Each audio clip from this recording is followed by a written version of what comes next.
Salutations, my friends. Thank you for tuning in. That's right, a whole new show brought to you by On the Wake Up Radio, titled Fellowship and Freedom.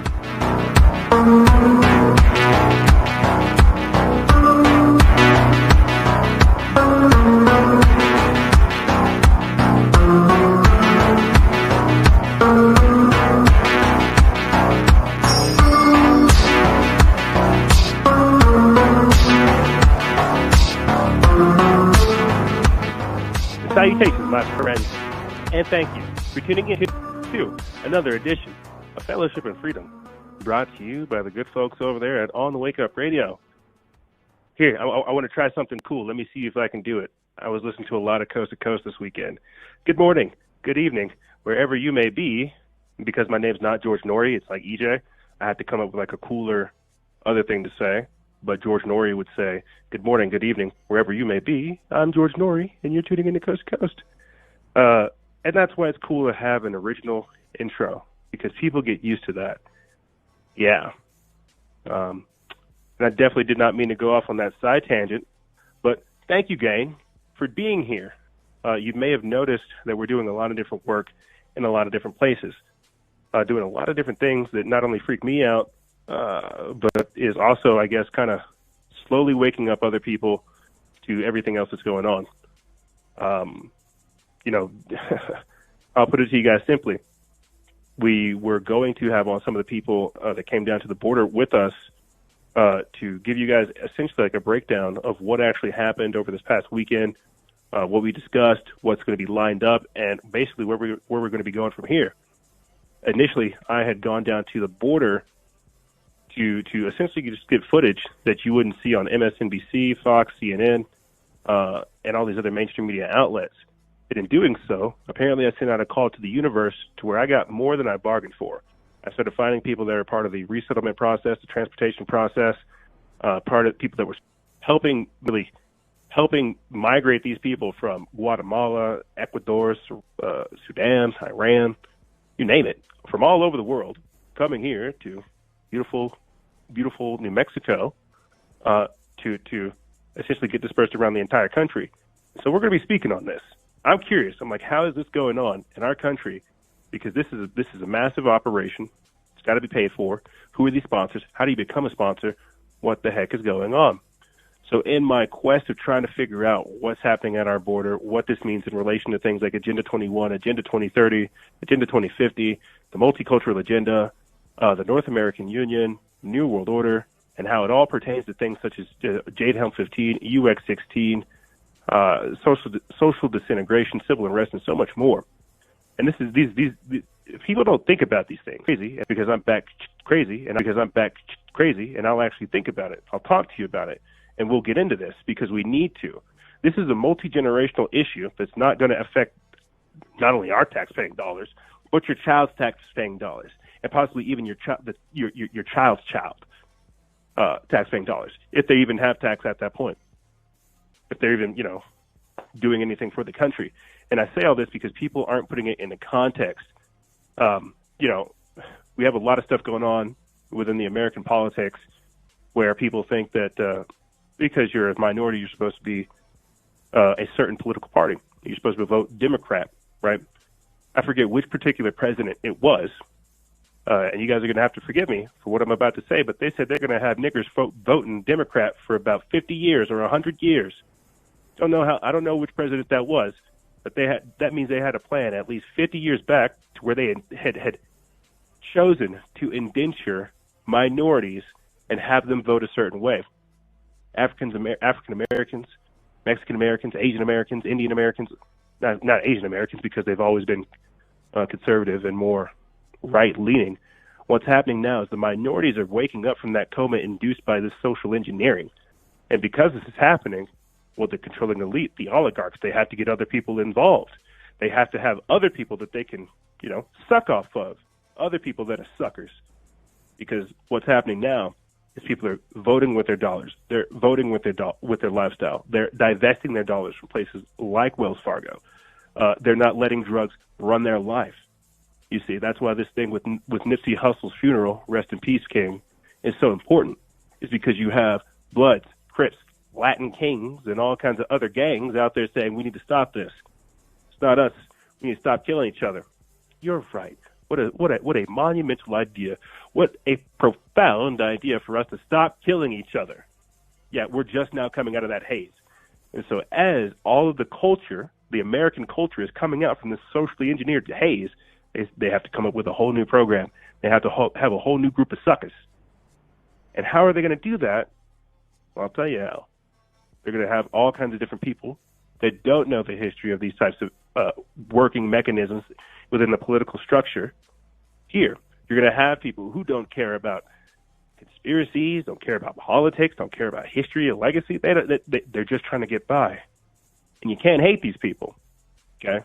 That's a major thing that I really got down into discussing. I can't hate these people. They want to come here. They want to live a better life, and this is what was promised to them.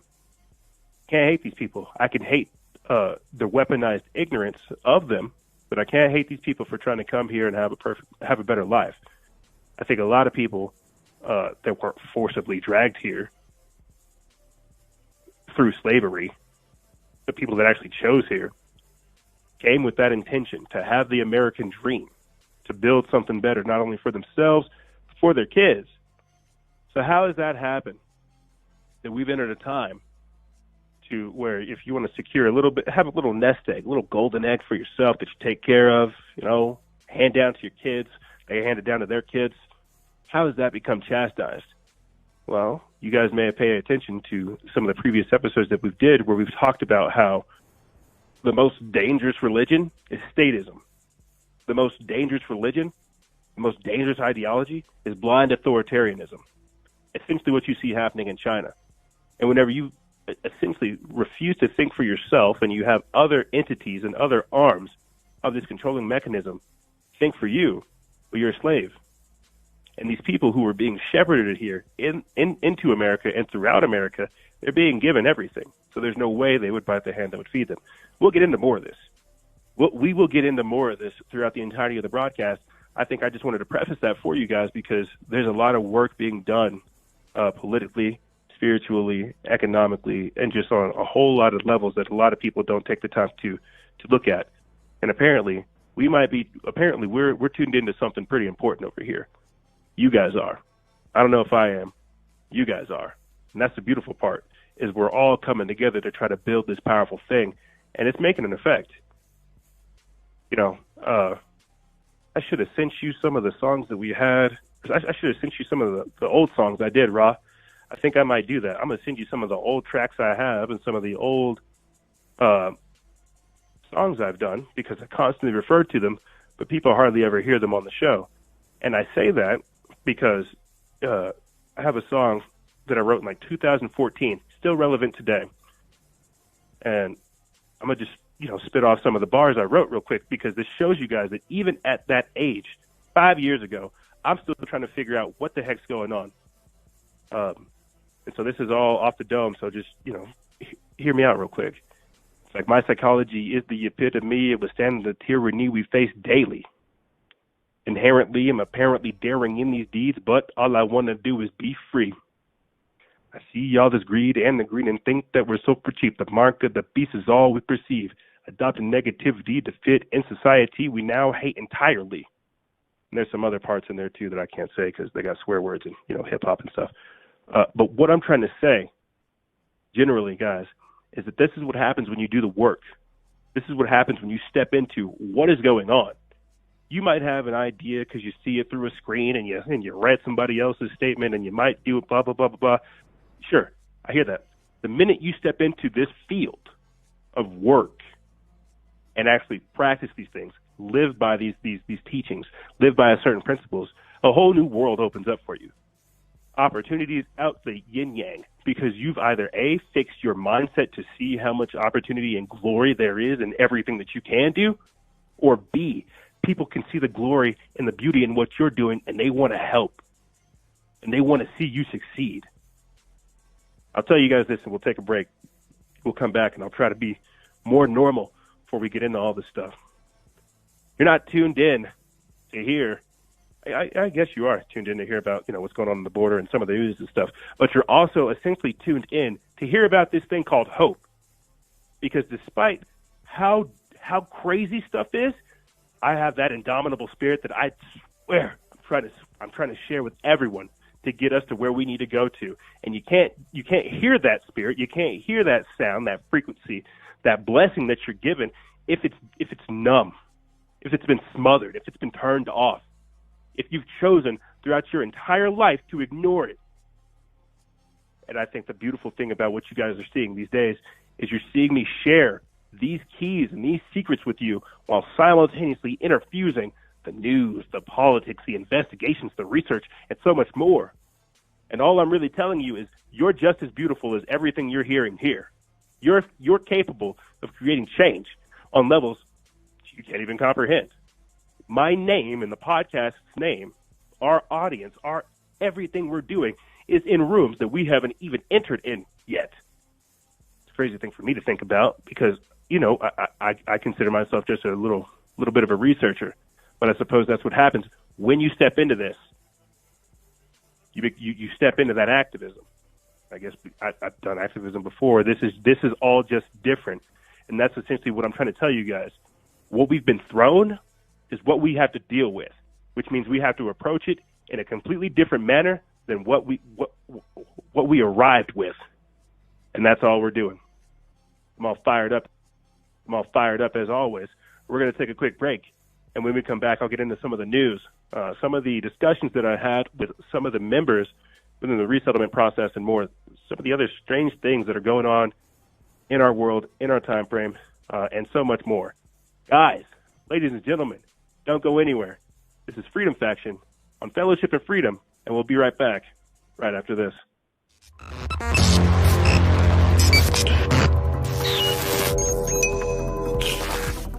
Salutations, my friends. I'm here to talk to you about, that's right, CBD oil. CBD oil can reduce the risk of relapse among alcohol and cocaine addicts, and they're trying to flood us with both.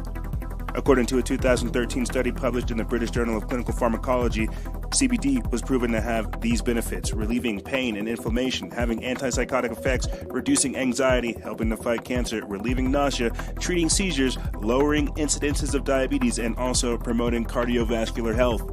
Realize that in 2013, Purdue Pharma received FDA approval for an opioid drug that claimed to help curb the opioid addiction. This will actually help you curb your usage of opioids as well as your reliance upon them. And remember, guys and gals, stay vigilant. Expose lies and share truth. This is Noise Era, Freedom Faction, out. Oh, hey. Salutations, people. That's right. I didn't scare you off. Sometimes people say when I start yelling, or people say when I start talking about freedom, liberty, America in the future, I start yelling. And so I tell them, I'm sorry, I just get fired up. We're talking about that stuff, so obviously I get excited. So I'm glad I didn't scare you away. Thank you for tuning in to this edition of Fellowship and Freedom, brought to you by those beautiful people over there at On the Wake Up Radio. Now, let me say this before I go off on my tangent, as I typically do. I really do want to give a hardcore shout out to Cindy Ashby, our producer, because we're going to begin working more with the On the Wake Up Radio team. I'm not sure if this is something that's publicly out there. This is something that was shared with me. But we're going to be gradually turning into a 24-hour radio station. And so we have to figure out a lot of different back-end stuff to provide that for people while still putting out the content that you guys expect weekly. Now, my show is bi-weekly Sunday. Bi-weekly, every other Sunday, 5 p.m. to 7 p.m. Mountain Standard Time, which means that there's got to be another show that fills that slot.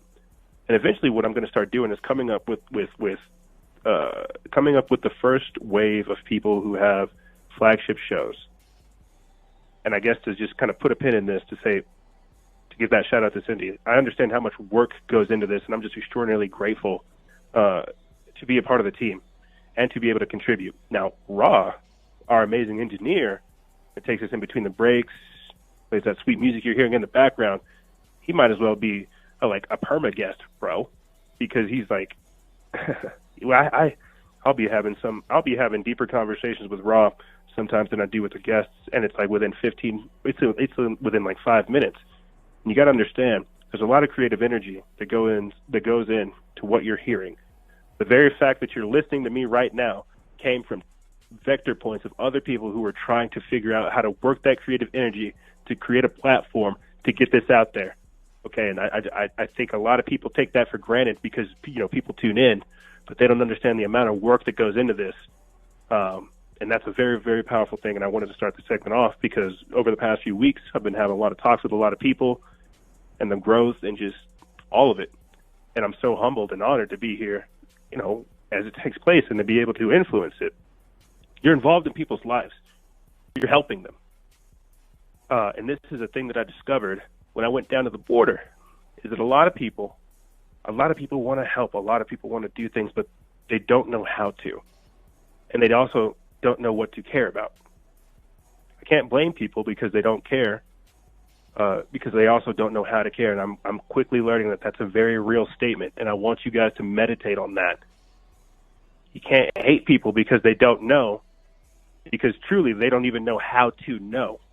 You got to think, there's probably about 80% of the population that's like brain dead and in that sheep state of mind. They just want to go along to get along, and that's okay. I envy them. I truly do.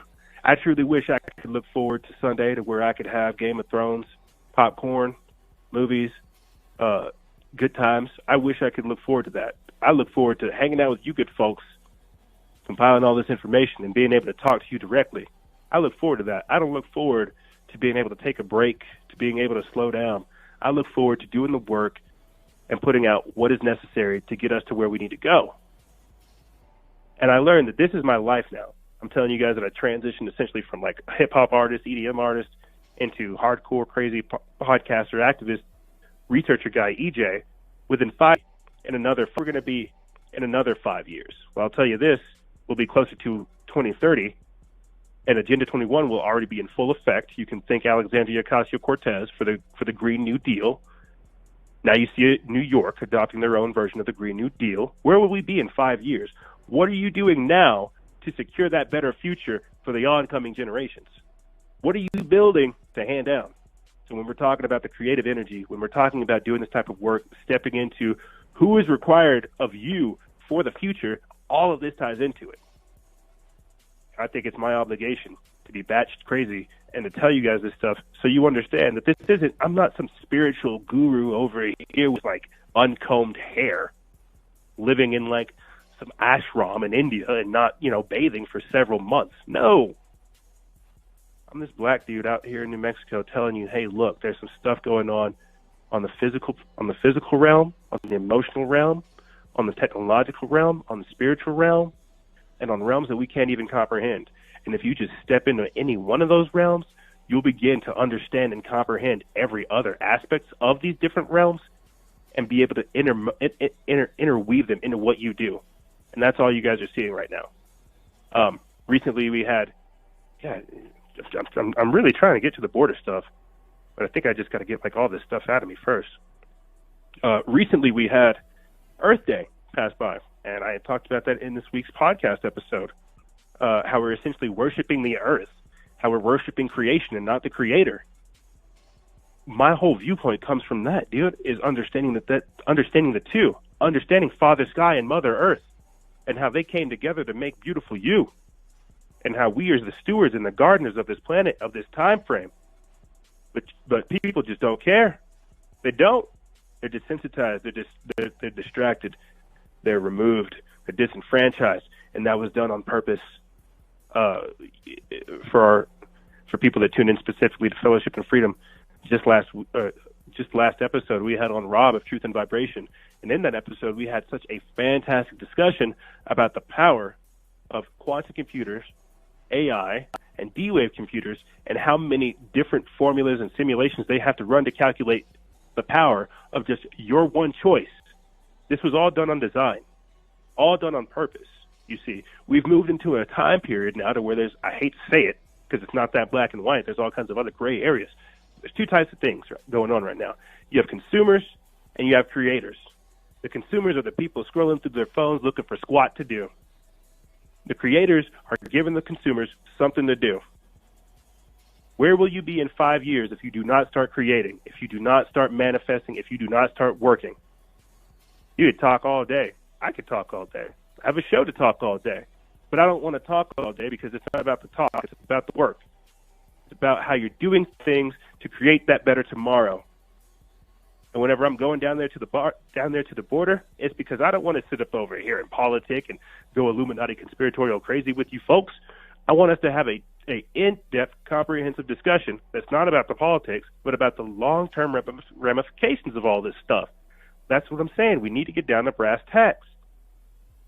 They have essentially indentured Black America for 50-plus years, got us stuck on drugs, crack, cocaine, heroin, meth, you name it. Now they're polluting the entire country with fentanyl, OxyContin, what's it called? What is that?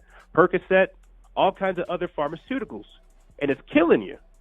They trial ran it on African Americans here in America. They're running the full agenda now. So when I'm telling you all of this stuff, I'm trying to tell you we have moved into a different age. You are a different version of you, simply because you have the awareness of this knowledge, the awareness of yourself, the power to choose. That we cannot keep choosing to do to do the work that disadvantages ourselves.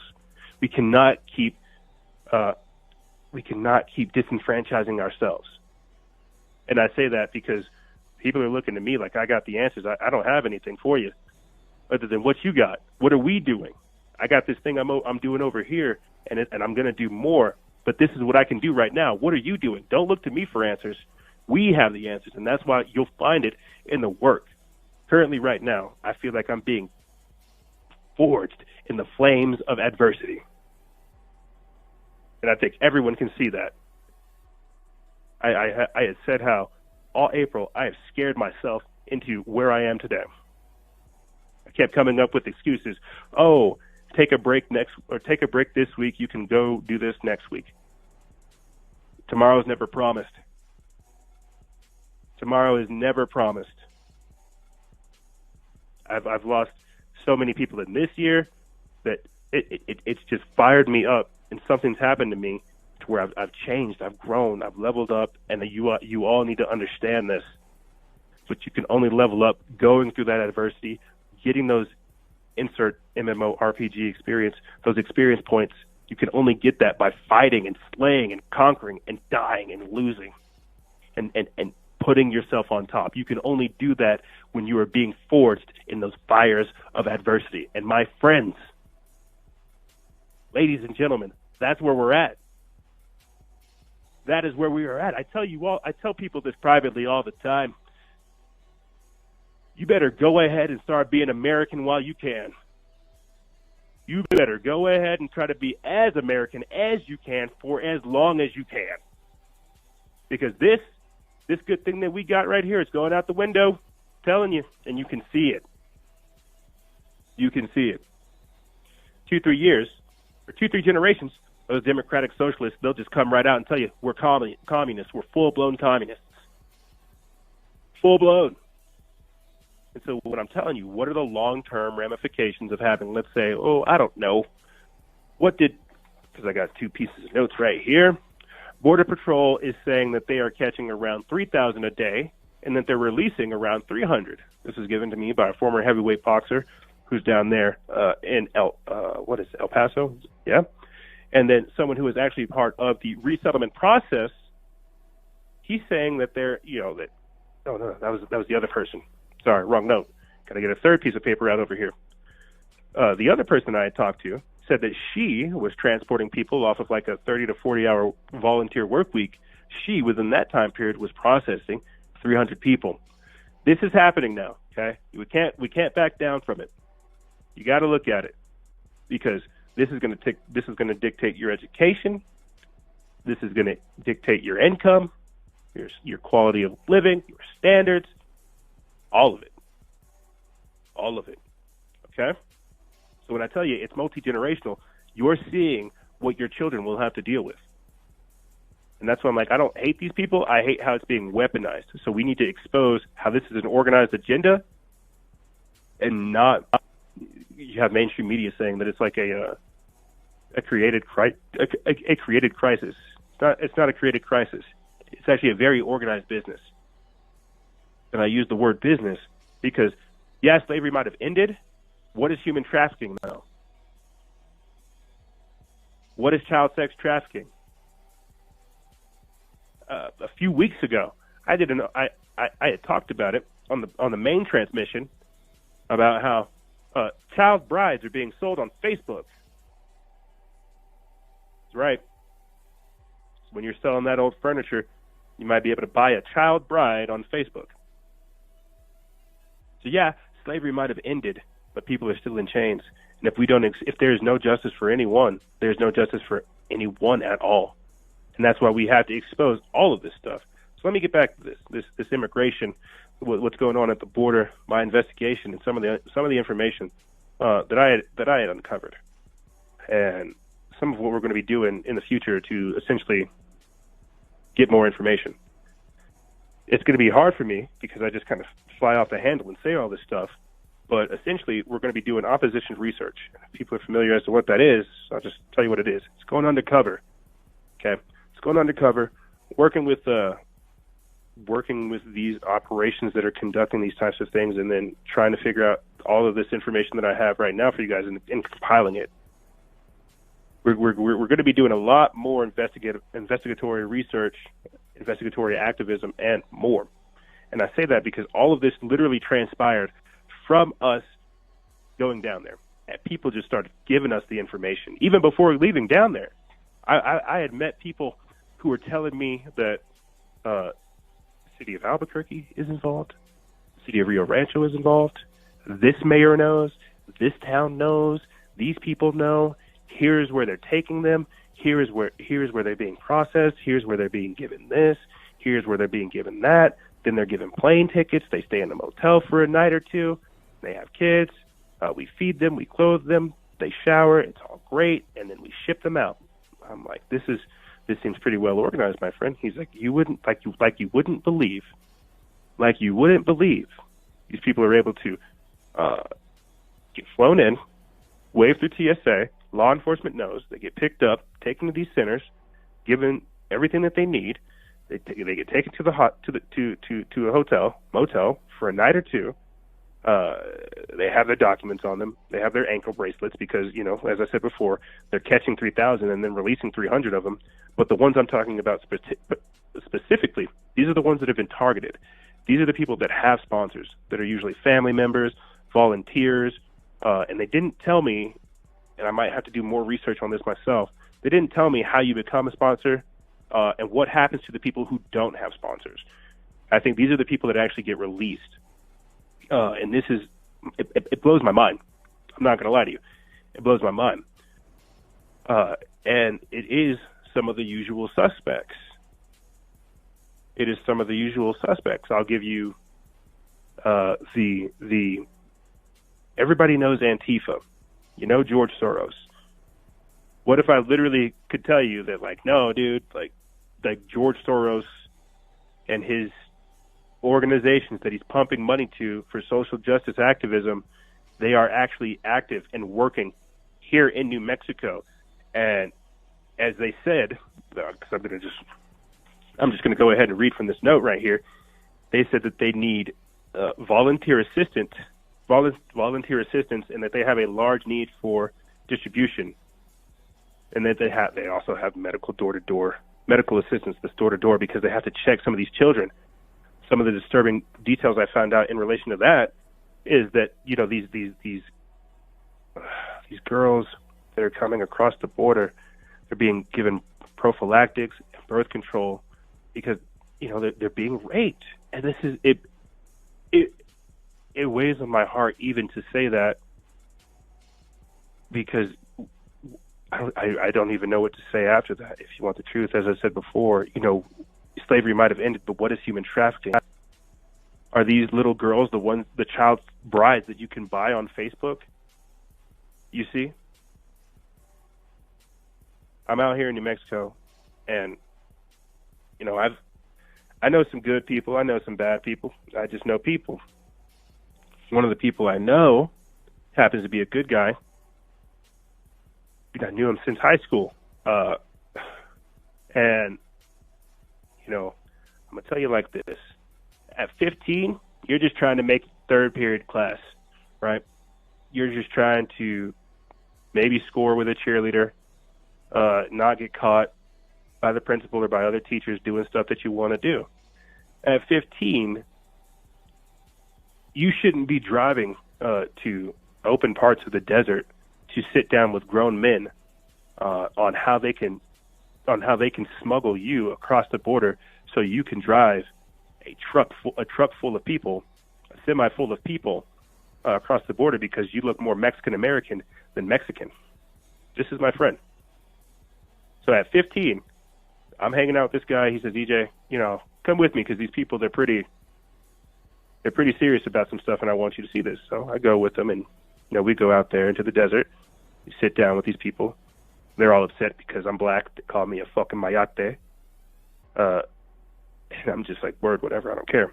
But he gets the offer at 15, still trying to just graduate high school. Hey, look, we need you to drive a truck. Can you do that? No, I don't want to do that. And you can't really say no to the cartel. And so some other stuff happened. Jesus Christ. Some other stuff happened, and God, good Lord. Some other stuff happened, and here we are. I'm just going to fast forward to where we are now. I better put a bow on that because this man deserves it. You know, he got away from all that stuff. He got away from it, ended up marrying a doctor, has a beautiful daughter, and I'm so proud of him because he went from being the man that took care of his family, having to do all this grimy stuff, to being the man with a beautiful family that he's so proud of. And so I have to say that to put a bow on that story because, yeah, this person I went through so much stuff with to where we first started experiencing all this stuff, to see him grow is a beautiful thing. But at 15, right, you're not thinking about child sex brides. You're not thinking about any child sex brides. You're not thinking about any of this type of stuff. You're just trying to get to class. And so you think there's nothing to that. Just leave it alone. Here I am, fast forward 12 years later, 27, and I'm literally going down to the border, seeing people get trafficked. Literally talking to people who have been victims of human trafficking. And it's kind of one of those things where you can only put off the truth for so long until you have to stare it in the face. So when I'm driving around Albuquerque doing whatever I'm doing and I see stop child trafficking on the bus, yeah, that's more real to me now. That's way more real to me now. When we have Dr. John A. King on talking about how he's stopping human trafficking efforts and how pedophiles are doing all this type of stuff as well. And I really do wish people would go back and listen to that episode where I asked him, John, when you're walking into these dens, these nests, these pit of vipers, these pedophiles, are you seeing any occult, esoteric, satanic symbols? Yes, we are, EJ. Thank you, John, because that's all I need to know, that this is a spirit of evil working through these people. So when we're talking about this, we're shining a light on wicked, evil stuff, dude. And it worries me because now we're talking about the cartel. This is someone else's livelihood that we're talking about exposing. Good Lord. I might go to this. There's a resolution happening here in New Mexico. They said that they wanted to give $250,000 to migrant humanitarian resolution, and $250,000 doesn't seem like a lot whenever we're being told that it costs around $1,000 to $70,000 per migrant. That's not going to be enough. And on top of that, there's just so many more multifaceted, multi-generational issues that we're not addressing.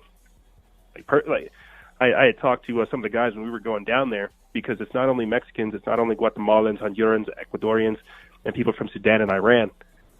It's people from the Middle East. And so I put it to the team like this. I said, gang,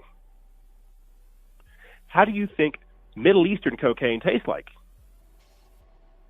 And they said, what are you talking about, EJ? I said, I got you. Good.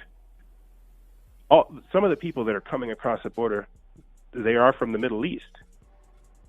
That 9 to 5, that working 9 to 5, having safe harbor as you go to your car and then you go home, that's what Americans know. The people that are coming here, they don't know that, okay? What they know is robbing, killing, stealing, shooting, murder, running these hits, having $5,000 for a month, paying, and then blowing it off on whatever, and then doing another quick hit. They know that. That hard, honest, decent work that we want to do, that's not what's being brought in here, okay? Because tell you what, that hard work and honest work, yeah, that's back there. The people that are coming here are not. They're. I don't want to say they're hardworking because clearly they are hardworking, but they've been disenfranchised. You see, they've been essentially defanged, and in being defanged, they've had to learn how to survive. And you don't necessarily, when you're trying to learn how to survive, there's not a lot of honor and nobility and dignity in that. You're literally just trying to do what you need to do to eat your food, have a safe place to stay. Crime is going to go up out the yin-yang when these people get here. So when I say, well, what does Middle Eastern cocaine taste like? These people from the Middle East, or Saudi Arabian cocaine, people from Saudi Arabia are going to come here, mess with the Mexicans, learn that formula, and they're going to start producing that. Because what's one of the easiest ways to make money off books? Drugs. You can ask the CIA. I think one of the recent directors said it. It's like Pompeo. I don't know if it's Steve Pompeo, but one of the directors of the CIA recently got up on mainstream media and bragged about it. He's like, there are full-blown courses in stealing and lying and manipulation that we were taught by the CIA. And so, if this is our country. This is where we're going. This is 2019. You have people who make a living off of killing, stealing, and shooting, proud of it, saying, let's bring some more of those people in here. Let's bring more of them. But I bet you these people won't go work for the CIA. They won't go do these types of things. And essentially what I'm trying to tell you guys is that and I said this in the first segment, because you have the Crips, the Bloods, and the Latin Kings all squashing their beef because they realize we need to stop fighting each other. What happens when the gangs from Guatemala, Honduras, and Ecuador, Sudan, and whoever else, what happens when they come here and they gang up? Because we know the history of the Crips and the Bloods and the Latin Kings. Do we know the history of ISIS? Do you know the history of La Raza? Do you know the history of who is coming here and why they are not really down to do this whole political back and forth nonsense that Americans love to do? They're not here for that, okay? They are here to settle, okay? And to get, I think I need to make the context for people so they understand this, bro. That's why I say the socioeconomic reformation. Like, this is crazy. This is crazy. You have to understand how deep all this goes and what the ultimate agenda is. It's all for control. It's all for money. It's all for the bottom dollar. But the people that are doing these types of things, they realize that 80%, I don't know if I ever finished that whole thing, it's like 80% that are brain dead, just kind of going about things, 10% that actually take the time to question what's going on and say, hey, this isn't right. Somebody's controlling this. You got 5% that are actually going to do something about it, make a show or do activism or get involved. And then I forget like what the other individual 1% of that 5% are, but they break off into different offshoots and show you how humanity works.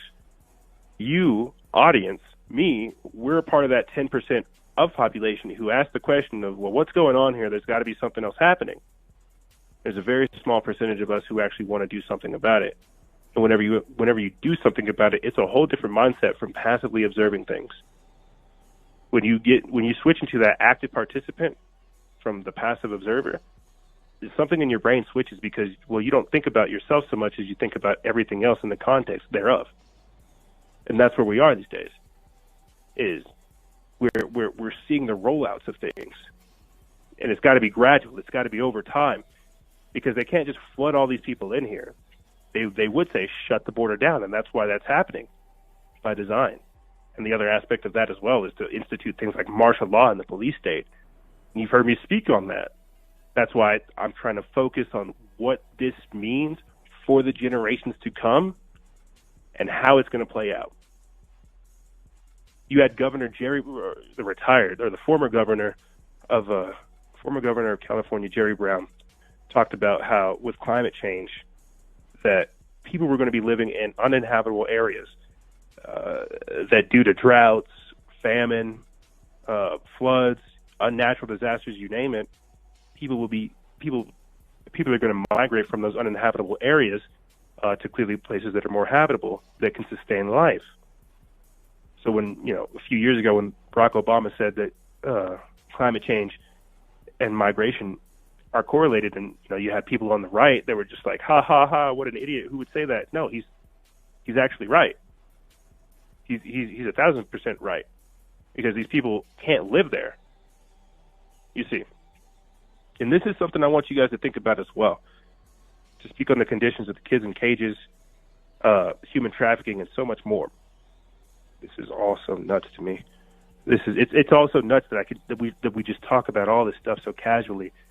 The fact that these kids are in cages, and I have to say that because there's got to be this distinction.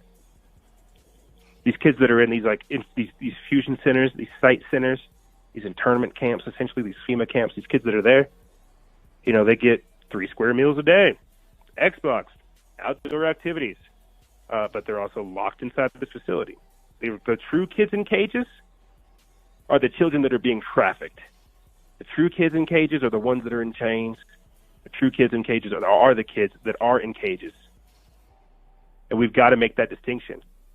Because that's a part of migration. That's a part people don't.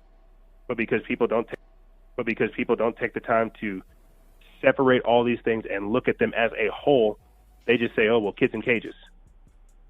It's just kids in cages. It's just people being trafficked. And for the kids that are in these fusion centers, these internment centers, these FEMA camps, right? These are what image of America do you think they're going to get from there?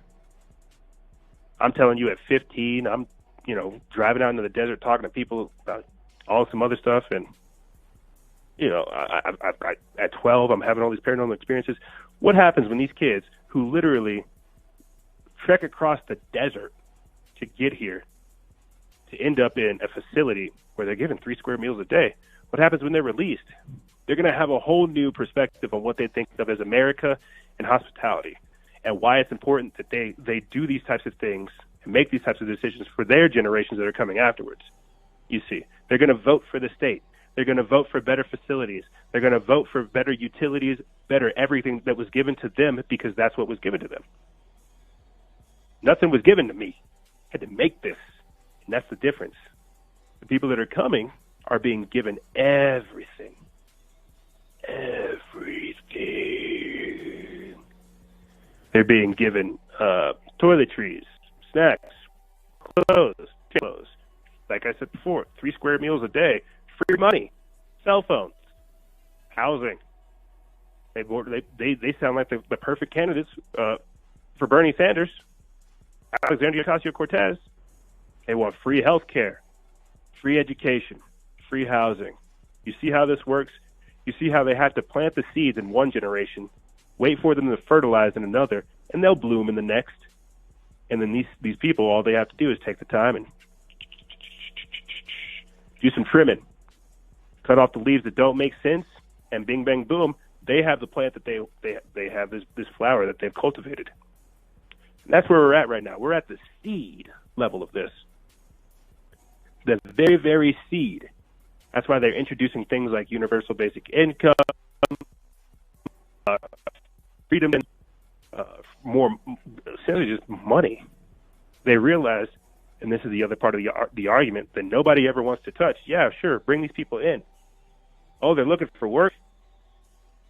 Well, what about the robots, bro? Because the robots are going to sit here and they're going to do all the work. What is automation? What is the fourth industrial revolution? What is the socioeconomic reformation? I'm all for immigration, but there's hardly any jobs here, my friends. Unless they create jobs for the state. You see how that works? You see how that works? That's why they're coming up with all these programs. social justice, community activism. And I'm all for it, but I'm not for the politics behind it, the politicization of it all. That's what I was talking about with the Earth Day worship, where we're worshiping the earth, worshiping creation, but not the creator. Not recognizing the divinity within the individual, just recognizing that, yeah, you're born, you're human, you're made of these cells, you're made of these materials, but you're not really anything greater than. So we're not going to talk to you as such. I had talked about how, with this hardcore agenda that we see right now, this pro-Earth, anti-human agenda that we really see kind of building up around us, it basically just summarizes. The whole idea is just for people to hate themselves. Kill yourself. It's for the planet. So you got that crazy chick AOC over there saying, hey, I don't think people should have kids. If they love Earth, stop having kids. So you got NBC News talking about, hey, look, maybe having kids is bad for the Earth. They don't want to recognize the divinity, but they want to recognize the temporal, finite nature. They want to promote scarcity and austerity, not prosperity and abundance. I truly do believe that this earth is able to sustain all of life. Maybe we have to make a few changes within that life cycle, but for sure, it's able to sustain us. But it won't. New York City won't be able to sustain millions of people, though. So whenever these are where the policies and legislation is coming from, you're hearing that perception, not reality. You're hearing it from their angle instead of what it is. You see, that's why they're telling you that people are the problem. It's a whole dehumanization psychological operation. It's an anti-human agenda. That's why you already have millennials having kids, not having a get rich. It's a whole thing, man. That's what the Green New Deal is. It's okay, this is unsustainable. Everyone can't have the American dream. But now we have all these people. What are we going to do? Well, if we don't figure out a way to take care of all these impoverished people, give them free money to where they pay into this useless system, they're going to revolt. And then we have to come up with a new system. So let's figure out a way to pacify them. Oh, I know. Legalize the weed. Yeah. The millennials seem to love the weed. Yes. Legalize the weeds for them. And then give them the free monies. Yeah. You see how that just stops any and all of anything we're ever going to do. Well, because we got the herb, bro. There's nothing else for us to do. So I'm telling you, it's a generational thing, a multi-generational assault on our future. And there's very few, that 5% of that 10% of people who are actually going to do something, they're doing it. And I'm sure you're wondering, well, how does all this tie into the what's going on at the border and the migration process, EJ? Well, I'm glad whoever would ask that didn't ask that, because there's no one here to ask that other than Rob, but he's not asking questions. It ties into it because they have to lower the standards, lower the quality of living, lower our expectations, lower all of it. This is what I mean by Obama being the president to bring us down to third world standards, only for Donald Trump to try to lift us up, and then for them to collapse capitalism. You see it happening. Yes, America's being made great, but the idea is so that they can put us on the same level field as Ecuador, as Cuba, as Honduras, as Sudan, as Iran, as Venezuela. You see. And once they have us there, then they can flood in all these other people. They can overwhelm that silent minority that is actually able to influence things. And now that silent minority literally gets taken over, lost in a sea of voices of people who all have different things. And just like that, the voices of the many outweigh the few. And I listen to both sides of the argument. But what I see happening right now is, as I said before, you better enjoy being American while you can, because it's going right out the window. Right out the window. The same way you see them like destroying birth, trying to mess with families. Like it's fascinating to me how people can't see that there's an organized agenda to completely and radically change the fundamental nature of humanity and our approach towards reality. I find it fascinating that people cannot see that this is an organized assault and that it is clearly ramped up in intensity since Donald Trump, and it's only going to lead up to even more intensity in 2020 and in 2021 and 2030. You have people within the Illuminati New World Order conspiratorial vein that say Donald Trump's going to be the last president. They got 20 different Democrats trying to run against him. And what happens if he's like, I don't want to do a second term? You see anybody else stepping up to say, I'll fill those shoes? What happens when our country becomes rudderless? Donald Trump's like, I'm out. And then we got all these people that are like ring race, in Lord of the Rings, like ring race, lusting after power, not caring who they hurt, just craving the ring, because they wouldn't even know what to do with the ring. Once they got it, they would just give it over to the next person, because these people have a history of abdicating their power. What happens when that's the scenario? Who knows? And these are the types of things that I think about. But I'll tell you what else I'm thinking about. Taking a break. And when I come back, I'm going to talk to you about some more stuff. Haven't figured it out yet. Maybe I have. But I just wanted to pique a little bit of curiosity. I don't know. Felt cute. Might podcast later. I don't know. Gang, thank you for tuning into this segment. We're going to take a quick break, and when we come back, we're going to be getting into more of this, maybe taking some of your phone calls. Who knows? We'll see. But ladies and gentlemen, don't go anywhere. This is Freedom Faction on Fellowship and Freedom, brought to you by On the Wake Up Radio, and we'll be right back right after this. Oh, hello there, team. Hello there, people. Salutations. I figured out during the break that even though I say Ra is an engineer, I finally heard one of his songs. And I was debating strongly coming back into this segment freestyling, because I can't. But I didn't, because you're not here to hear music. You're here to hear speak. And I think that's a crazy thing. This whole weekend, you're hanging out with men that only talk about God, family, country, and just how to be a better individual and for your community. And that is a powerful thing. And then to realize that I come from a music background and I try to help people, it blows my mind. I'm so blessed.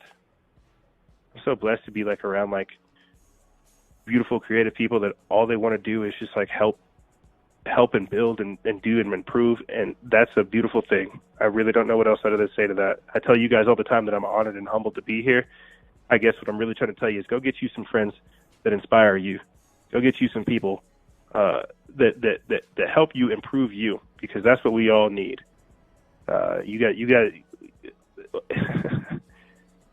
You guys see me doing all of this, but the back end stuff is equally as powerful, and I feel like that's why each show is becoming more and more intensified. I've sometimes referred to the podcast as like a trading card deck, where if a new guest comes on, they're a brand new deck, or they're a brand new card with their own skills, and it's yes, I can't wait to work with you. Oh my gosh, that's a whole different aspect when you're in this mix. And now I'm just swimming in synchronicity, swimming in beauty, swimming in opportunity. And it's because of you guys. It's because of this. It's because of the show. It's because of the work. It's because of all of it. It's how do you give thanks to that other than saying, glory be to God?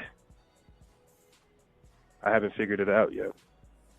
Other than that, just to say, glory be to God, and thank you for allowing me another day to live, and another day to help people, and another day to help myself, and just glory be to God. And I hope I'm triggering some Satanists that are listening, because I know we have them listening.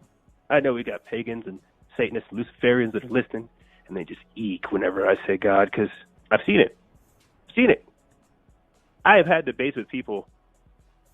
Oh, good Lord. I don't even want to talk about it, because it's something else for me. People, the world has always been like this, and I think that's what's crazy. But this seems to be something that we keep coming back to. when we were driving back up from Juarez, right? One of the conversations we had got onto is talking about biology, microbiology, eugenics, epigenetics, and so much more. And one of the things that we had talked about is your powerful genes, your powerful DNA, your powerful ability to literally, like, how powerful must your genes be for you to still be able to rebel even after all the pills, all the alcohol, all the programming, all this nonsense? Like, how powerful must your genes be to be able to just, like, reactivate that? It's not primal. Reactivate whatever that essence is, that rebellion energy, because we've been doing this forever. We have been rebelling against either our creators or the control forever, because what? Humanity just wants to be free. We just want to be free. And how powerful must your genes be to fight against the 5G, to fight against the vaccines, the GMOs, the chemtrails, MTV, MSN, MSM, CNN, Fox, MSNBC, social indoctrination? How powerful must your genes be to speak to you, even after all that, telling you, you know what this is, you know why you were here, you have to do these things? How powerful would it be if you were who you were waiting for? We often hope that somebody else comes along and does the work, but I guess that's how I guess that cliche saying of, if you want the job done right, you got to go do it yourself. And I don't, and that's why I have the podcast, the platform, and the network that we're building, is because I don't have all the answers. But there are people out there that are doing things right, and we need to shine a light on that, because we have the capabilities, because we have the podcast, because we have the network, because we have all the things that we have. It is our obligation to help build in the face of all this adversity. And that's what we're doing. You know, I feel like I have like a whole show sometimes planned, but I just get up here, I start ranting, get fired up, and say all kinds of crazy stuff, and then the show's over here on Mars, and I got to try to figure out how to bring it back to Earth. And by the time I do, the show's done. It gets overwhelming, because you're talking about politics, spirituality, esotericism, history, and the future, and so much more. And we're all living in this moment right now together, doing this type of work, existing, coexisting, and co-creating. What I'm going to be ending up doing, because I know people aren't really here to hear about all that other stuff I just said, what I'm going to be ending up doing is compiling some of the information about this trip that we recently took into a non-EJ format that's better for everybody else, to where you just see it, you hear it, and that's it. It'll be short. Initially, we had gone down there to get footage, like I said, of what's going on, but because of how much information has been made available to us by doing so, this isn't something where I can just quickly mention it, just say, hey, I went down to the border, I saw this stuff, and that's what it is. I can't say that, because it's much more than that. So what we're probably going to end up doing is releasing our information in installments over time, because, one, I'm not patient, and two, there's a crap ton here that can't all just be digested in one sitting.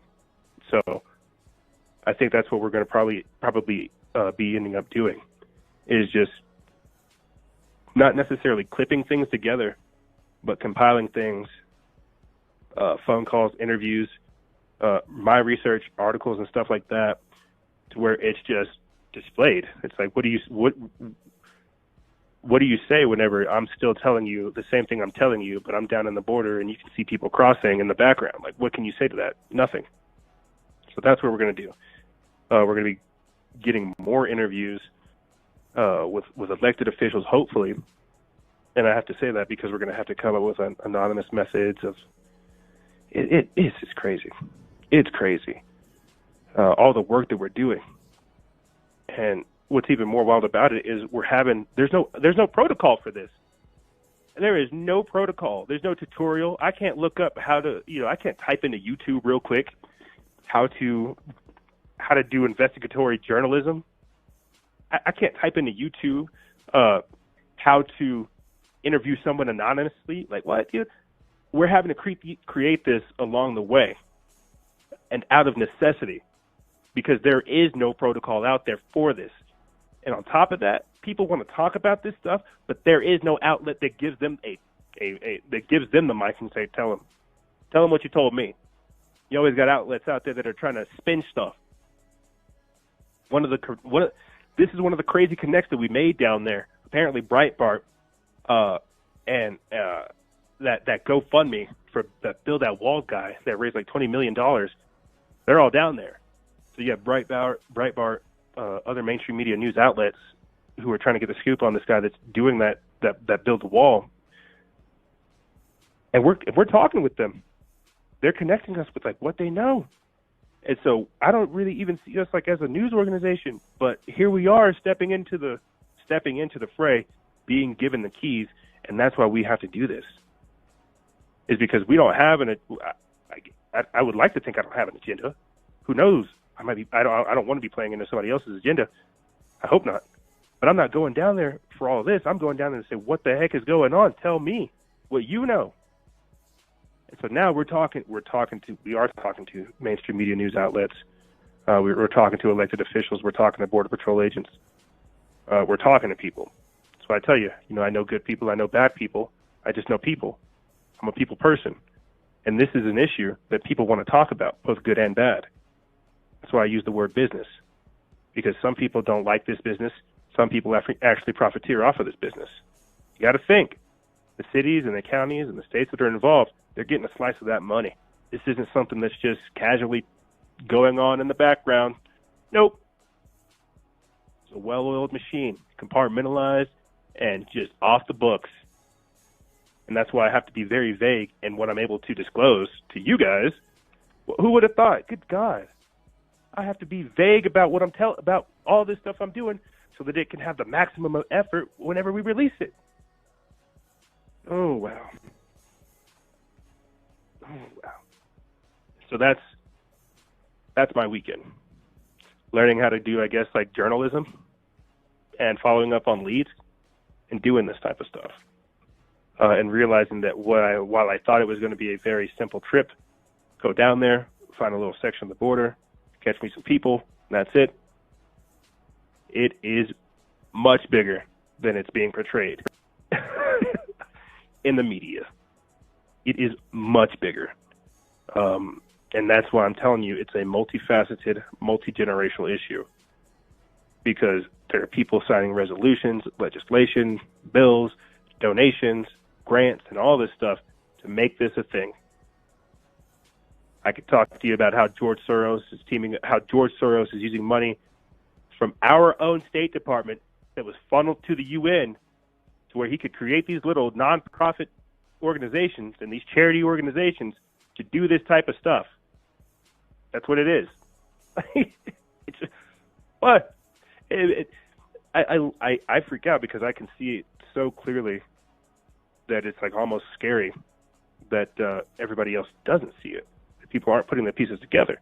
And so then you ask yourself, well, what does this mean, EJ? Why is this happening? They want to control. They want control. They want control. And I was talking about this when we were driving, either to or from, who knows? I'm going to just start saying when we were driving, because we did a lot of that. When we were driving, we had a conversation about lawlessness and anarchy, because one of our most recent episodes was a lawlessness on the loose. The difference between anarchy and lawlessness is anarchy is understood. That's controlled chaos. Everybody gets what's going on. Hey, man, you come over here, I'm going to shoot you dead. That's what it is. That's anarchy, controlled chaos. Lawlessness is where there literally is no law. We throw the books right out the window. Hey, you can kill a man, steal his shoes, and then go home to his wife. And that's what's going on in the border. Some of the people that I took down there to the border with me have actually had family members they've seen people be shot up and stabbed, filleted by the cartel in their face. Family members that have been like raped by the cartel members. Like all the females were raped. He had to sit there and watch it, and then whenever all of the women were raped, they killed them, and then they killed the husband. It's like, wow, but this is what they do. You know, say you like to play guitar, right? The cartel, they'll come through, they'll cut your hands off because they realize that you like that, and that was a way for you to survive. So they'll cut your hands off. They'll leave you alive, though.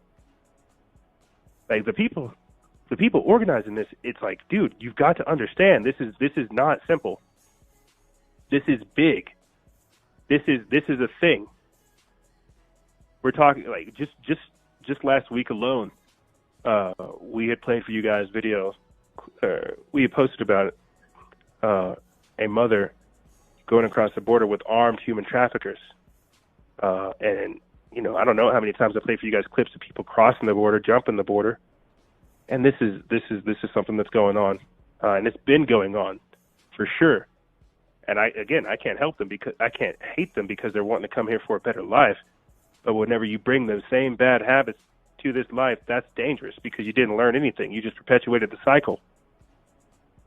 And that's why we've got to expose this to say you cannot bring your shit here, okay? Leave that shit at the border, essentially. Bring your culture. Yeah, bring as much as you want, but leave that bull stuff, that bull hockey, leave it at the border. And I say that because we know they're not. And that's cool. I can't wait to try a hero or a falafel or whatever other delicacies they bring. I really can't. But what I do worry about is the crime, that initial integration time period where people will be getting to know everybody, know these different cultures, what they can and cannot say. That's what I fear. Because our country's on like a tipping point, and they just need an event. They just need one event to set it off so that they can lock it down, and then whenever they have everything in play, they'll lift it up, and they'll have everything they need.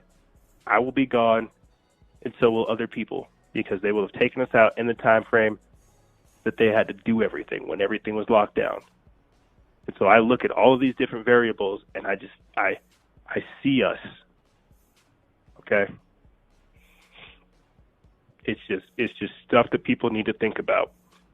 So going down there was extraordinarily powerful, very insightful, very informative, and we're not even done. We're just getting started.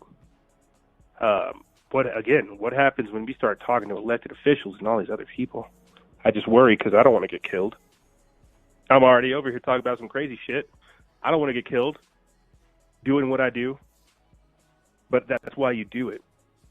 That's why I do it. And that's why people like me do this. We run straight into this, not caring about ourselves, because it's not about us. It's about my kids that aren't even born yet, your kids. If you have kids, congrats, trying to get there, and their kids. Hurry up and become a grandfather, grandmother. Not a grand G or a grand jur or whatever the heck else these people are trying to do with all these pronouns, all this other stuff. Good God. Think about this. You think about this. They got these kids over here in America dressing up as girls, dressing up as something else. Got California schools telling them that the pedophilia is a sexual orientation, essentially preparing them to get molested by their teacher. And then children from other countries are coming here ready to work. See how that works?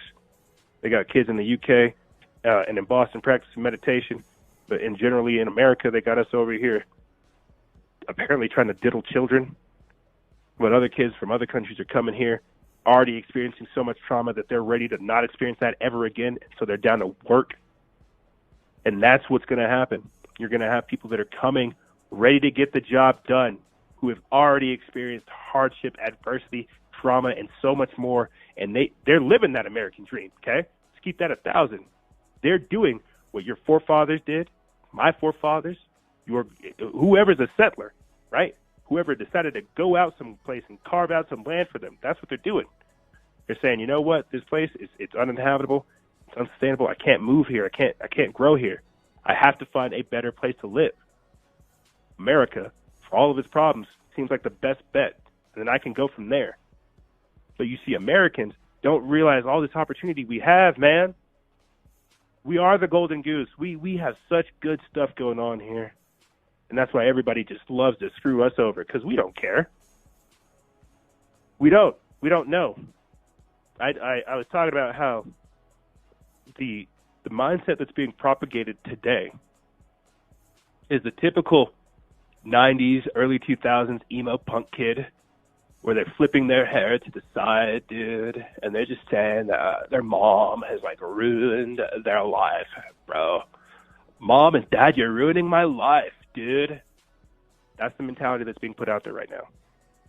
America, you're ruining my life, dude. It's like, all right, boy, go ahead, go do something else then. Get the fuck out of here. It's like, no, they won't, though. What happened to all those people that said they were going to leave the country? I hear you. It's this whole, oh, God, I hate myself. I hate everyone. Everybody else sucks. I'm so cool. It's that mindset that's being put out there to people, out there to everybody else, to where apparently, because I'm not down to let pedophiles read to my child, I'm the problem. Because my child's a boy, I'm going to say, what's going on, boy? What are you doing, son? I apparently have, like, a mental illness because I recognize that, hey, my son, right, is a boy, because that's what the biological definition is. We have some crazy stuff going on here. You have people from all over the world who recognize that America's going through some weird schism where we're essentially losing our mind, and other people are like, hey, that's great, America, you don't want to work? I'll work. And then they'll swoop in here, do all the work, and then within a few years, if they're smart about it, they'll get out before the machines come. And Americans will be either A, maintenance working, taking part in universal basic income, or just playing video games. So really not doing anything else than what we're doing now. It's a crazy thing to think about the future. It's a crazy thing to think about that right now is the most beautiful moment of your life. It truly is the best of times and the worst of times. Truly. You guys may have... I probably should have thrown out the call-in number, because I said we were going to take calls. How much time do we have left? I'm going to throw out the call-in number, and then I'm going to speak on this, and you guys are more than welcome to call in and speak on anything else I had said throughout the entirety of this transmission. But if you guys want to go ahead and call in with your questions, you can do so at 646-547-1305. That number again is 646-547-1305. Call in with your questions. I'd love to hear you guys. Go ahead and save that number too. And we're going to figure out another method too for people to call in with questions and send questions, because we're changing systems. We're growing. That's what happens. So yeah, go ahead and call in with questions if you guys have them. But I want to speak about this other aspect of everything we see going on, because it is the best of times and the worst of times. I want to speak on that. You guys may have heard me talk about how we are living in the new intellectual dark age, and how we are living in the new intellectual dark age. But that's the beautiful part about it, is this is also the new Renaissance. They're taking down pages, removing content. You're eventually going to have, like, forbidden information, to where books are essentially contraband and they're banned, to where songs are considered, like, illegal. It's a culture war. That's part of the intellectual dark age, to where they control what you see, what you hear, what you perceive, and ultimately control your overall potential and output. I look at the Renaissance as the only thing that's going to get us through this. We have literally got to innovate our way out of these problems. We have created something else. We've created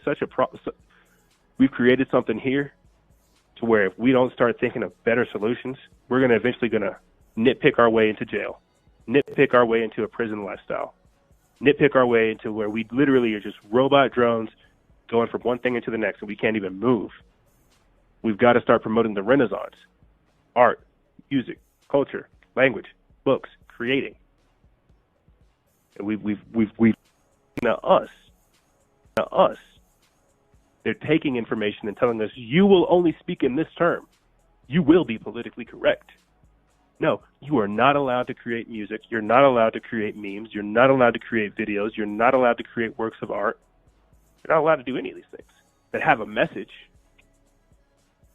That's what we have to do. We have got to learn. We've got to start learning how to not only highlight achievements, but also acknowledge any of the progress that we do make.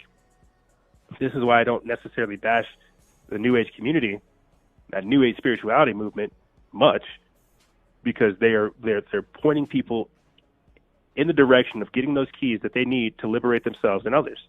While a lot of it's all love, light, and positivity, and never really getting down to the bottom of things, it's still good because it empowers the individual and allows for them to understand that they have been disenfranchised from that power. We've got to get back. We really do. That's why I tell you guys, go out there in nature. That's why I tell you, go out there, go pray, go meditate, go find some time for you, because in this 24/7 automated world, there is none. That's what we were talking about with Rob in just our last episode, how they are removing choice, removing the ability to affect things, pacifying you, thinking that your only ability to affect change is typing in 140 characters. That's not how it works, man. Physical action. Oh, physical action is so, this is why you all pay attention to viral videos. This is just some jerk off doing simple stuff, being funny. Physical action has so many benefits, so many dimensions, and so many beautiful things tied into it. That's where we have to act. That's why we have to do it. We have to create in the three-dimensional world so that it can be displayed in the digital world, and then at the same time planned out and manifested in that fourth-dimensional time frame. Like there's so much to us that I guess I get overwhelmed, because it's just like, how have we gotten to this point? How have we gotten to this point to where the sanctity of marriage between a man and a woman is just like ostracized, to where I saw this just the other day, to where schools in California are comparing fetuses to cancer, because like, how have we gotten there? How have we gotten to a point to where we are literally listening to everyone else tell us what our own biological functions are? How have we gotten to a point to where we don't even trust what we see in front of our face? How have we gotten to a point to where we don't even know what to believe? How have we gotten to that? They've removed all of these things from us, and it feels like it happened just like that. Boom, just boom, took it, just like that. Boom. You don't need morals or guidance. That's the society that's being put out there. All you need is government. Government is your God. No, don't go sit outside, pray to the Most High, and try to find direction in your life. Go see what Donald Trump tweeted. No, you don't need to meditate. What you need to do is medicate. This is the society that we're promoting, or that they're promoting, not me. I ain't promoting that shit. They're promoting that. That's a death cult. That's a world that's designed to kill you and keep you enchained, and enslaved. All I'm offering to you, like Morpheus in the Matrix, is the red or the blue pill. But if you take that, what is it? Is it the red? Ra, I don't know if you're there, but Ra, is it the red pill or the blue pill that gets you into the Matrix?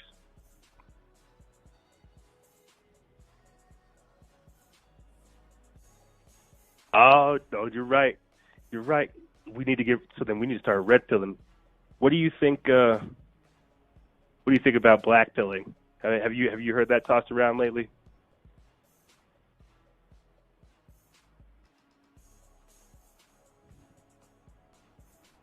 I think that's what we do over here all the time. But yeah, to get back to point, that's it.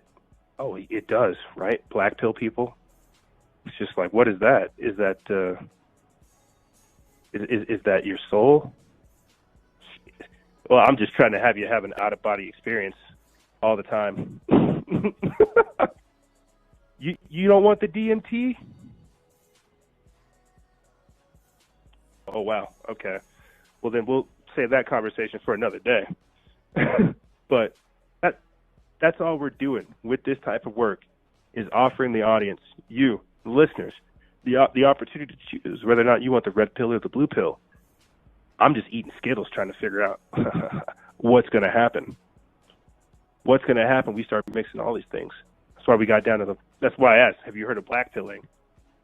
Because I feel like that's where we're at now. It's like once you get down that rabbit hole, because you'll never get out of the bottom of it, you just start to see it. Then you become it. Then you are the pill.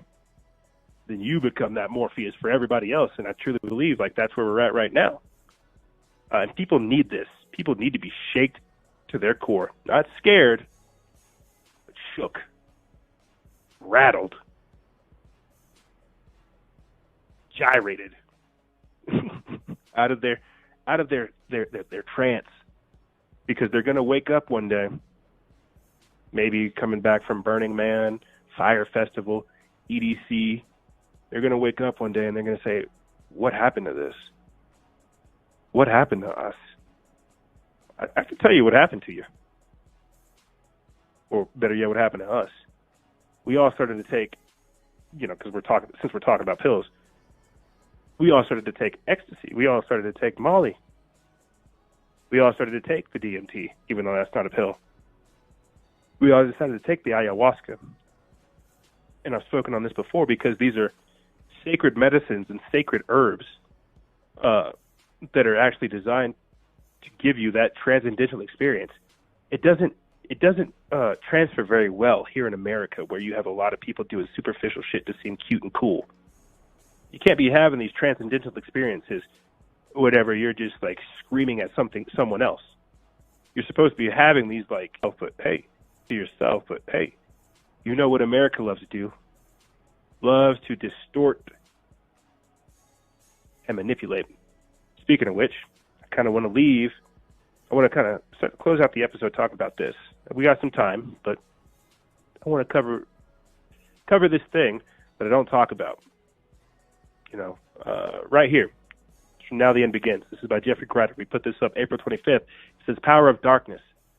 The Satanic Temple is now officially recognized as a tax-exempt status from the Internal Revenue Service. Now, before I get into this article, I'm talking about the intellectual, or the new intellectual dark age, the Renaissance, the migration process, the resettlement and the transportation process, how all this stuff ties in. This is a crazy episode, I know for sure, but you got to forgive me, gang, because I'm just coming back from doing way too much, or doing just, forgive me, that's all I'm saying.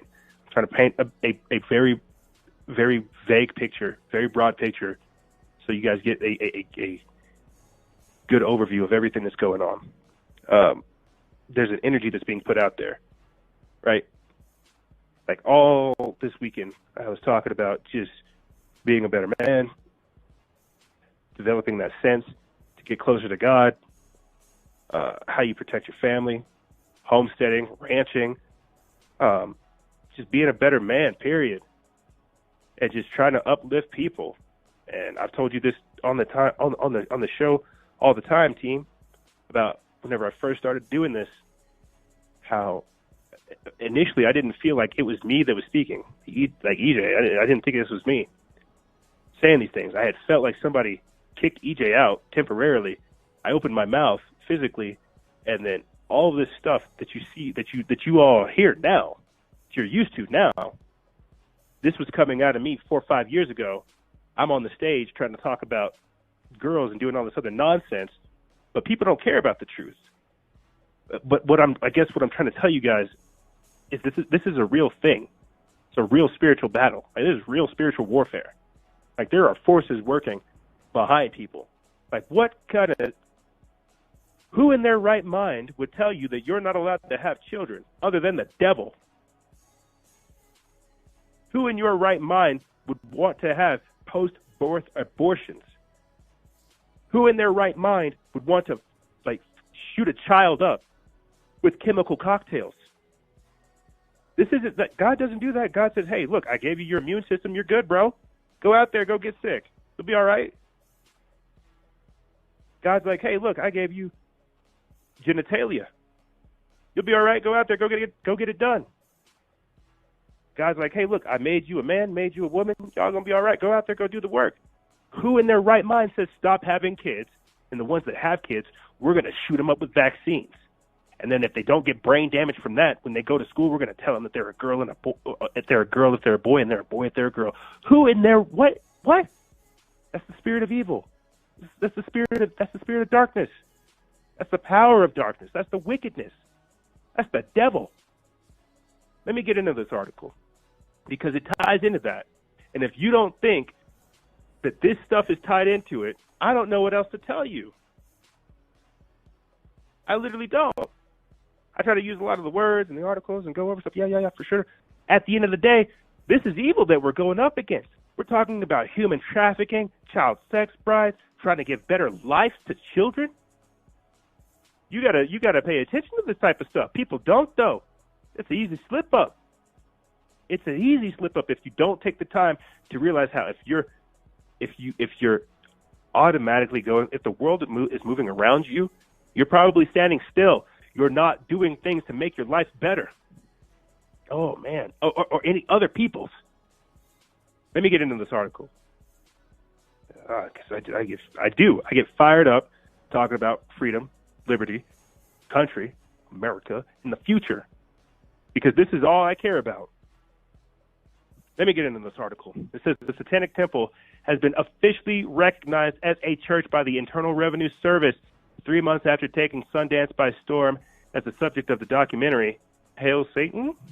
With a question mark? Well, we have now lived long enough in these end times to see Satanism in general and the Satanic Temple in particular rise to the forefront of our culture. They have been given tax-exempt status by the IRS and officially recognized as a church.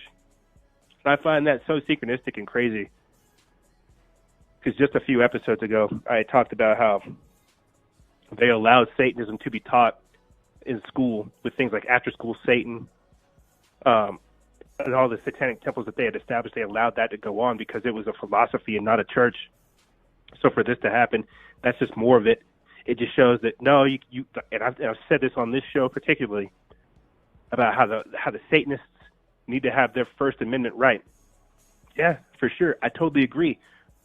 But that's politics, and you're politicking with the devil. So don't be surprised whenever he transports your ass to hell.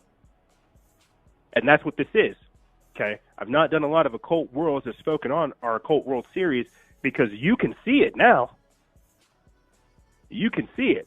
The witches that bind Trump, hashtag magic resistance, all of it. It's out there. They are becoming more militant and more organized than the forces of good. That's why I feel, to be honest, I feel like that's why they put that New Age movement out there. It's just so they could have something to say, oh, look at these good people doing things. They're not doing anything. They're not doing anything. The Satanic Temple is over here tearing down the Ten Commandments, erecting Baphomet statues, getting into Parliament, or getting into going to city council meetings, holding incantations, recruiting. They are recruiting. Their numbers are going up. Oh my! And I look at this, and people say, "Oh, well, it's not that big of a deal." Half of our entire generation is atheistic, and you know what they say about that?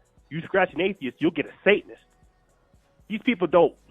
I'm talking about divinity, getting closer to God, understanding your spirituality, understanding your multidimensional nature. You can't talk divinity and spirituality with these people. You can talk philosophy because that's how it works, incepting the mind. And that's how it is. Oh my gosh. Let me get back into this article. They have been given tax-exempt status by the IRS and officially recognized as a church. And guess what? Things are only going to continue to heating up and getting worse. Why? Because we are the generation who will live to see the rapture of the church that will take place just prior. Oh, let me get this course. Of course, man. I just can't catch a break. Can't catch a break. This is obviously tripping on me, so give me 2 extra seconds, gang.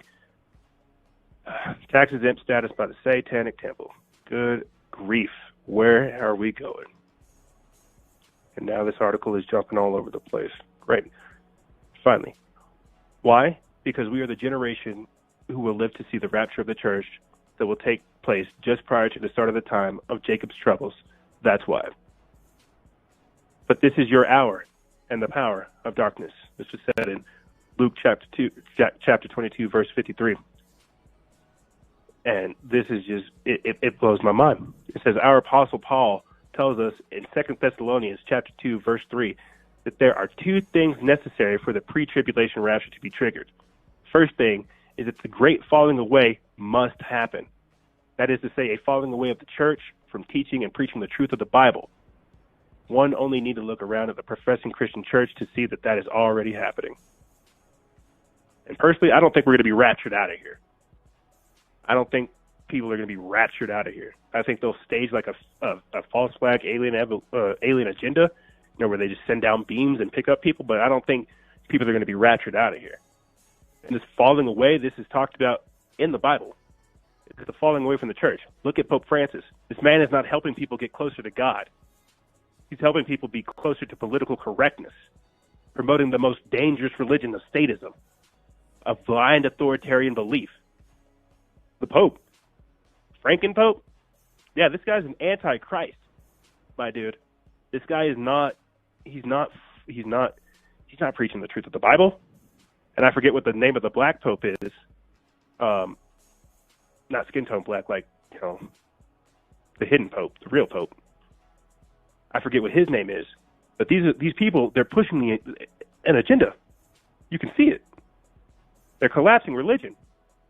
Like I had to, just last week, just last week, whenever we were talking about worshiping the earth and religion, I had gone back and found some of the notes that I did on a previous transmission, a little minicast that I did, where we were talking about rethinking religion. You guys can go find that minicast in the article episode with the questionnaire that we had asked. And in that one, I actually asked you, what do you guys think about religion? What do you guys think about religion? What's going to happen when all these pedogate scandals come out, when people leave the church? Like, what's going to happen when they remove religion? They're just going to supplant it with earth worship. You see, that's why that's why a lot of the environmentalists use the rainbow. But who else uses the rainbow? The LGBTQP community. You see, and I actually talked about that in the episode, how the LGBTQP, they will be the new priests of this earth worship, where we're all just animals. Oh, we're all just mammals. So we can all have sex because we're all just creatures. We're not divine humans. You see, we're just beasts. You see how that gradually works. And I don't think that we're not gonna understand it in its entirety until it's run up on us the same way all this other stuff has, and is continuing to. They're collapsing the church. That spiritual famine, that's real. I don't talk about my relationship with God over here on the show because I keep trying to illustrate to you guys, you need one. To get through this, you need a deeper relationship with yourself and a deeper relationship with God. And I know people don't want to hear that. Sorry I said it. Not really. Because that's just how I feel. Oh, or do you need more followers? Or do you need more people to pay attention? No, you don't need those things. What you need is yourself, and you need to get yourself straight, because this is not going away. And if you don't have a deeper connection to God, you are going to be lost. If you have, and that's okay. That's fine. If you don't have a religion, if you don't have spiritual practices, I'm sure you're a very stubborn and, headstrong person. But you don't have to be. And the reason that I as physically and corporeal as I get worked up and get nervous about this stuff, spiritually, I have never been at any more of a peace. Yes, I'm fired up, but it's because I trust in that faith. I trust in God. I trust in Him to allow for me to have a way to help me find that path, even if I can't see it. I'm not meant to understand it. I'm meant to do it. For it's not us that are meant to understand these things. That's why I tell you all the time. It says this in the Bible as well. For we wrestle not against flesh and blood, but against spirits, but instead against principalities and rulers in high places. This is where we're at. These rulers in high places. Who would tell you not to have kids? Well, while not having kids of their own, and then flipping that to say, well, go ahead and take somebody else's kid. Don't have kids, take somebody else's. And then when you get that somebody else's kid, give them all kinds of shots and mess with their body and do all kinds of extra stuff, and then you can be a great parent, because that's what we would do.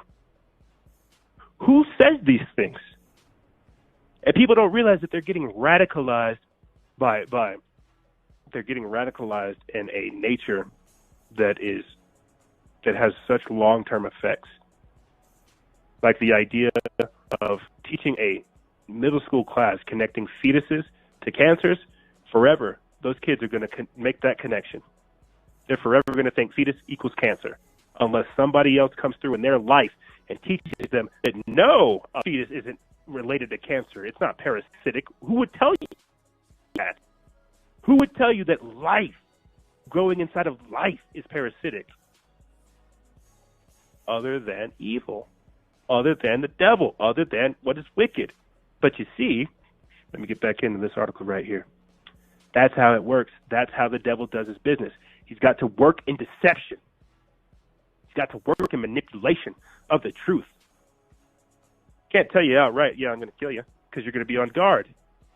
He's got to kill you in a lovingly way. He's got to do it to where you actually want it. That's what the phone is. You bit that apple. What are you going to do with the knowledge of good and evil? That's all this is, gang. We're literally talking about that great war, that great game. And this is the crazy and beautiful part about it. We are living in prophetic times. I don't want to say we're living in end times, because that sounds hardcore Christian, and it sounds hardcore Christian and a fear mongering. I don't want to say that, because I feel like there's other times outside of the end times. That's how it always is. It's always cyclical. But we are living in prophetic times. Some of this was talked about in the Bible. Some of this was talked about in other archaeological texts, and you can go look this stuff up, figure out the age that we are in. And I want to say this too, talking about earth worship and where they're taking us. Look at things like the Georgia Guidestones. Like, they're telling you what they're doing, and yet people refuse to believe it. That 80% of brain-dead sheep that could care less, acting like, oh, I know what it is, dude. It's okay. I'm all right. Yeah, okay. Just take your shots, get your Starbucks, shut up. You'll be all right. Just go over there. Sit in your cubicle. You'll be okay. Just, quiet now. Listen to Anderson Cooper. Listen to all the CNN. Listen to Fox. Just, you got it. You're on to something. You keep following all these people, you're going straight to the top, bud. That's the mindset that's being promoted now. Be a follower, not a leader. That's it. Be a victim, not a victor. That's all. And where do you think this spawns from? The base energy of it. Not divinity. I'll tell you that. Divinity will fire you up the same way it has me. Divinity will have you doing all kinds of stuff. Divinity will have you creating art just because you want people to feel love. Divinity will have you hugging homeless people that don't smell bad. Divinity will have you bringing food, giving food to people. Divinity will have you recognizing divinity in others. Wickedness is it's gonna recognize divinity as something that it can manipulate because it knows what is good. Right thing. And then if it can fake doing the right thing, they can have good kill itself. But that's what's evil. That's what's parasitic. That's the devil, because the devil can't create or destroy. All he can do is manipulate and distort. And these people within these positions of power only have that because we've given them to them. And you need people like me to say these people have no power over you. And you know this. And it's about time we start taking it back. And it starts within. And we got to wake up. Wake ourselves up. We wake up other people. We do the work. That's what's going to happen. You want the change? You have to be the change. You have to be ready to sacrifice that old life because it's going to cost you that new one. And you have to be willing to grow. That's just it. And trust in the... I don't want to sound like QAnon saying trust in the plan. That sounds like some cult stuff. But trust in God. You guys may have heard... I'll say this and I'll start to wrap this up for you. You may have heard me talk about this whenever I was speaking about the Mindfulness New Mexico conference, leadership conference of 2019 that I went to, where I began to panic whenever they were doing that group meditation because, you know, I get fired up, period. And I'm me. So slowing down, turning off, surrendering, and that was the word that I walked away with that event, from that event with, surrendering to that higher calling.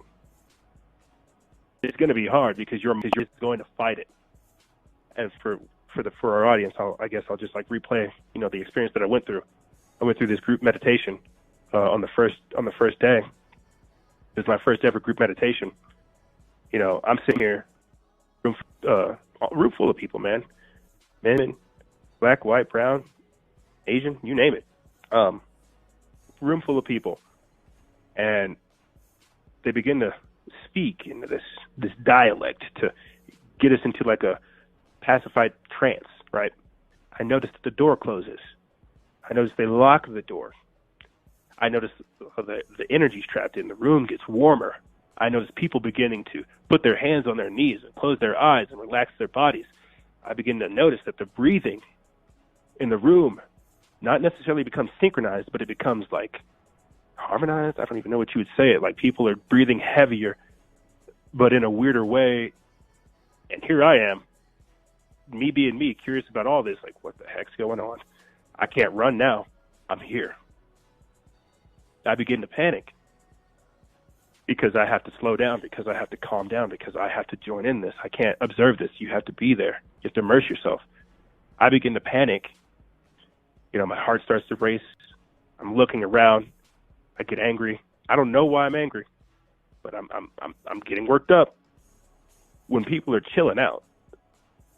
And so it got to a point to where I'm literally fighting with who I think I am and then who I remember I am. That I am just a soul in the sea, in this ocean, and that we are all seeking peace and tranquility and harmony. And so I had to surrender to that. I had to surrender, stay vigilant, EJ, to surrender to that higher calling because there's something here for you. And as much as you're fighting it, you're the only one that's doing that. There's something here for you. And if you keep fighting it, it's not going to reveal itself. And if it does, you probably won't be able to receive it. And so I want to leave that with you, gang. When you step into this type of work, when you surrender to that higher calling and you begin to remember who you are and discover who you're becoming, it's a powerful thing. And everything that we are up against is to do that. You are meant to go through adversity to define yourself. Iron sharpens iron, and that's all we're doing. However, that's all I really have for you guys. I want to say thank you for tuning in to this powerful episode brought to you by On the Wake Up Radio. Our amazing team that's putting all this together. Thank you guys for being here.